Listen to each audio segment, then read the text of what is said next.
I'm Tom Burke. I'm chairman of the Royal Dublin Fusiliers Association, a history society I set up in 1995.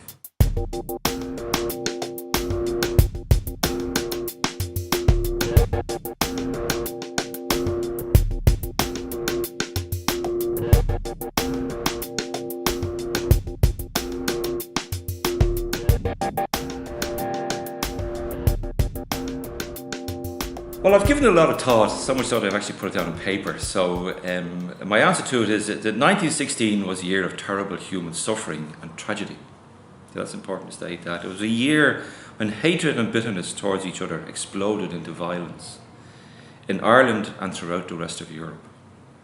The Easter Rising was Ireland's contribution to that explosion of violence. I am of the school of thought, if there is such a school of thought, who believe that the events of Dublin in 1916 set a precedent which exists to this day, which is that violence was and is the means to achieve political change. The men and women who led the rebellion in 1916, in my opinion, wrongly assumed that they could speak for the people of Ireland. The ethnic tensions unleashed by the rebellion confirmed the country's partition and drove us into almost economic ruin. In Europe, killing in the war escalated in 1916 and brought the results of that killing, particularly at a place called Hulloch and indeed on the Somme campaign, back home to the streets of Ireland on an unprecedented scale. So there are my thoughts of, as I've been in written form, of what I think the year of 1916 actually means. It's more of a European event as well as being a domestic year. And the killing essentially exploded on the Western Front, and that killing, if you like, exploded in our own country through the form of a rebellion. And that's the important thing to remember, that it was a terrible year for human suffering. How we approach that, how we look and analyse that human suffering is, I suppose, the historian's way of trying to unravel the reasons why this killing took place. Well, I think this is the key question, and I put a lot more thought into this as well. So, in my opinion, the answer to that question is subjective, which can change with time and be framed in that time by contemporary forces. Now, that sounds a little bit complicated. Let me try and explain what I'm talking about. For example, in 1966, I was a young schoolboy of 11 years of age, and I believed the men and women who led the Rising were our heroes. I was not aware of the men who fought at the Somme or of the Irishmen in the British Army. As a schoolboy, our entire school marched in column from Nave Kieran Christian Brothers School in Donecarney down the Malahide Road to Croke Park to see what was termed the pageant. This was a reenactment of the rebellion in the GPO. I think Dublin Corporation or the Office of Public Works rebuilt a replica of the GPO. And we saw soldiers firing from the pitch at those nasty British soldiers. And so what more could any young boy want to see, action, men, his heroes firing on those nasty Britishers? So essentially, the forces that framed my image of 1916 in 1966 was Republican violence. Okay? So that experience and that vision of guns and men firing for Ireland had a legacy. And the legacy was that some of my classmates ended up in the Republican movement. They had swallowed what they had seen as children. Bear in mind, that was 1966. 3 years later, Northern Ireland erupted, 1969.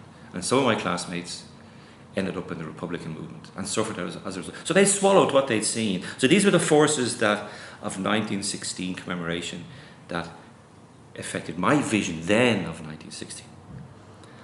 Now turn the clock forward to 2016, and it was that same political violence that gendered the rethinking within me of 1916. And it was through the prism, if you like, of the troubles in Northern Ireland. This was the force, as I mentioned earlier on, that impinged on my view. The prism of Northern Ireland, having experienced the 30 years of terrible violence, that made me rethink about the link between violence and the achievement of political gains.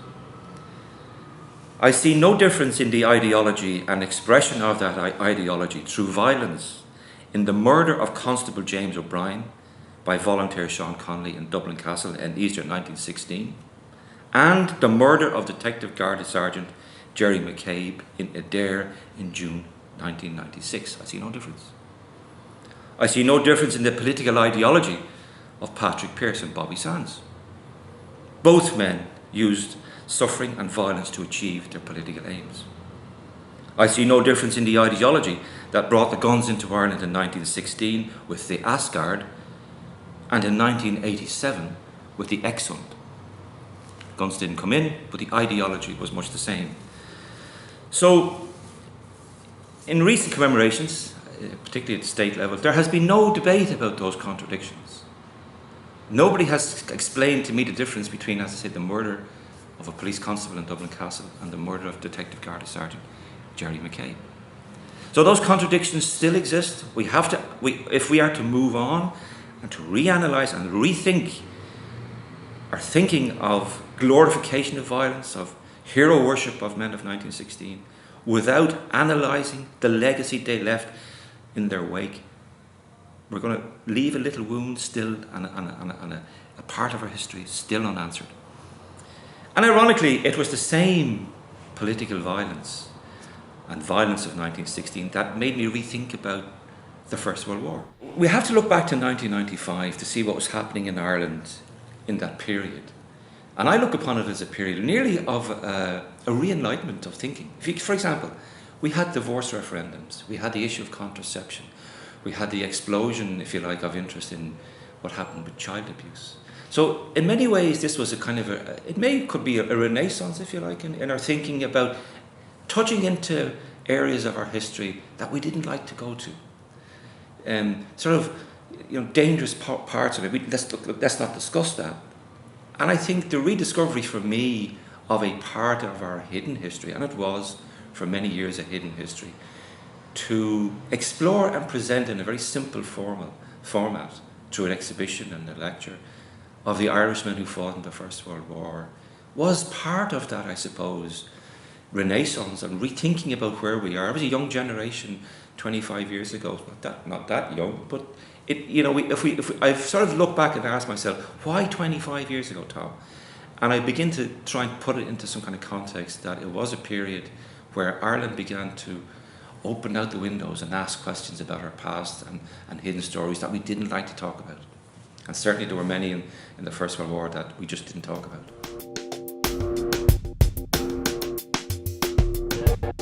I think to commemorate, I suppose the definition of commemorate is to recall with respect, is a proper definition of it. The events of 1916, be they in Dublin or on the Western Front, are important.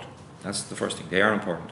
We cannot ignore our history because we don't like it, or respect the protagonists who created it. But from the learning perspective, we must recall and continuously examine, where necessary, revise it. The dangers of not accurately and without agenda recalling the events of 1916, both in Ireland and on the Western Front, leave it open to selective interpretation by groups who seek to cherry-pick aspects of the past to suit their political and ideological agenda. For example, Sinn Féin parades in Dublin with people dressed in 1916 period military uniforms and children marching in military uniforms, carrying weapons, carrying toy guns, is one side. Murals of the Somme in loyalist communities of Belfast also portray singularity, exclusiveness, and a polarised view of 1916, driven by ethnic and political ideology, which, in a sense, the result of it widens the political gap on the island and does nothing for reconciliation. What is Drumcree about? So my worry is that, yes, it's important we do it, and we analyse it in its totality. If we didn't do it, and we don't do it properly, either to revise or to re-examine new historic material that comes out, we can leave it open to people who have political agendas to cherry-pick items from our history that suits their ideology. I've cited the example of Sinn Féin with their parades in Dublin, which was almost paramilitary in format, little children walking around with guns. That doesn't do anything for me. On the other side, in Northern Ireland, we've had murals of the Somme depicting the tragedy of the Somme. For the people of Northern Ireland to have their touchstone, their historic sort of touchstone, as the Somme, which was a terrible, violent event. So all these origins are going back to violence, and they're doing nothing. We have to break that down. They're doing nothing for us to reconcile our past. I mean, I finished off by saying, what is Drumcree about?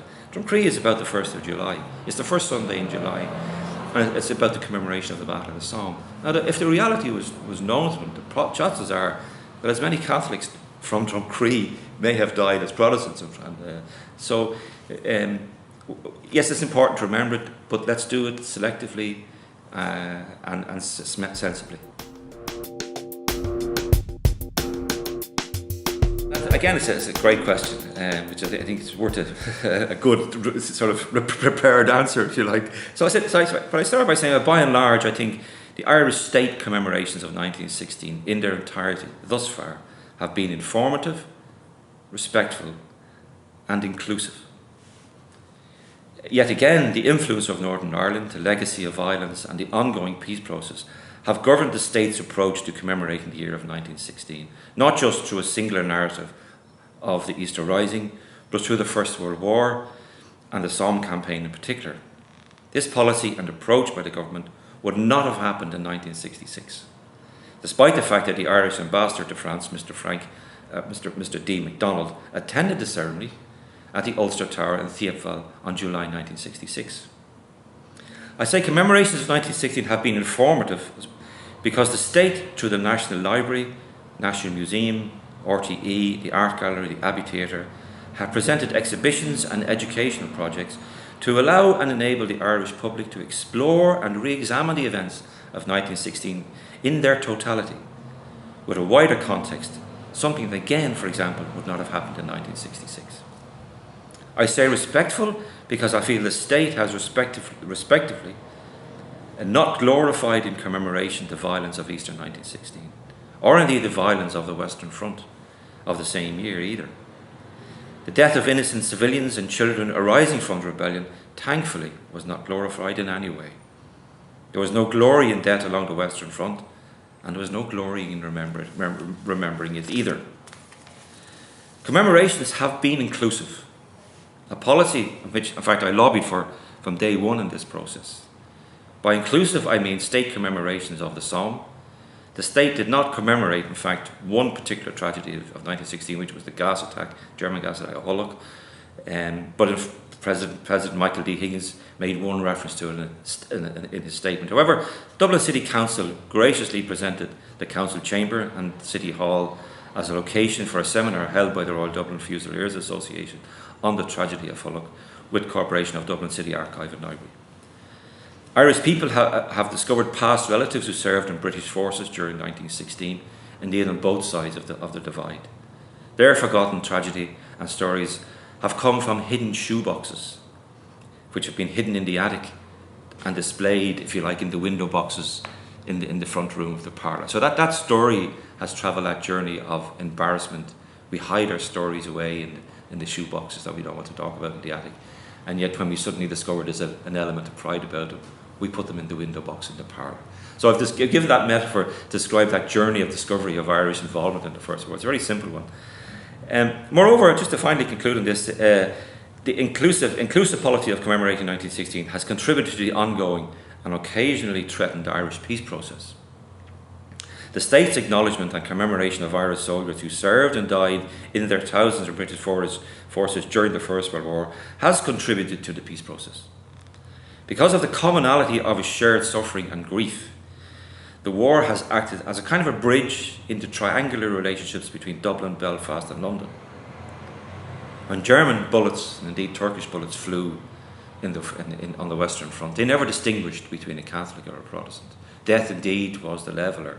And there are many symbols of that reconciling process during the period of 1916 in our commemorations of 1916. For example, the wall in Glasnevin Cemetery, the Queen laying a wreath at the Garden of Remembrance, the state ceremony to remember British soldiers who died in the Easter Rising, the state's commemoration of and the presence of President Michael D. Higgins at Thiepval on the 1st of July at the Somme commemorations, and indeed our own Dublin Fusiliers Hullock seminar and a forthcoming exhibition on the song.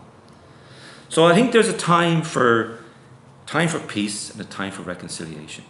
And if we keep picking away at those wounds left from war, we'll never heal those wounds.